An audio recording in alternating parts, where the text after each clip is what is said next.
Hi, I'm Rachel from Freedom Physical Therapy Services in Grafton, and I wanted to talk today very briefly about foam rolling your IT band.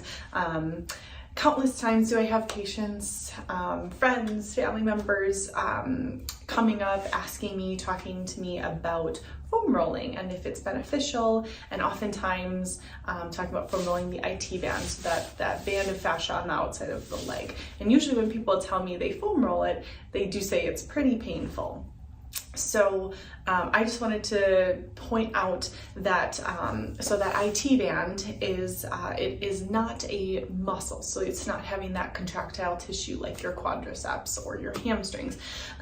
So it's a band of fascia, and it's made primarily of collagen. And so studies have found that a repetitive force to that fascia, I'm just referencing the IT band in this scenario, can actually cause that tissue to thicken due to the trauma.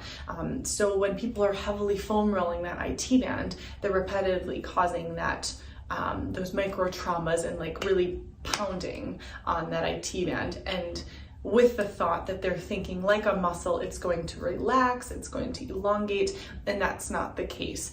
If anything, it can actually make your IT band syndrome, whatever issues you're having in here, worse, because it might have the reverse effect where it actually thickens your IT band.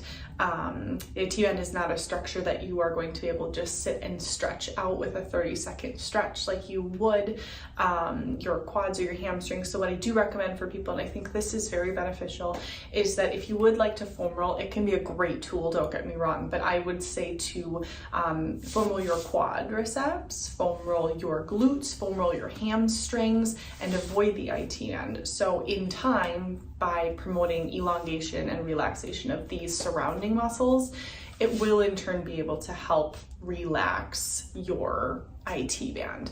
But I do think that based on more recent research, I would never encourage someone to foam roll the IT band because it can actually have a reverse effect. If you have any questions, contact your physical therapist. I hope this helps. Have a good day.